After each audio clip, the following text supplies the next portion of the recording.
ভাই কোথাও গ্যাস পাচ্ছি না, আপনার দোকানে একটা গ্যাস আছে? ভাই দোকানে গ্যাস নাই, গোডাউনে আছে, আপনার লাগবে? 12 কেজি সিলিন্ডারের বোতল কত রাখতে পারবেন? ভাই 12 কেজির দাম 2600 টাকা পড়বো একদম। এত কেন ভাই?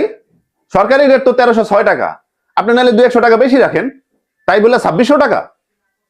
2450 টাকায় গ্যাস কিনে পরিবহন খরচ দিয়ে যদি 2650 টাকা না বিক্রি করি, ভাই খামু কি? কি মিয়া মজা লন? 1306 টাকার গ্যাস আপনি 2450 টাকা কিনবেন কিনলে, এটা তো আপনার ফল্ট, আপনি বুঝবেন।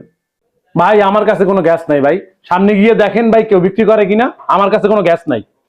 আপনার নামে ভোক্তা অধিকারে একদম অভিযোগ করে দিব।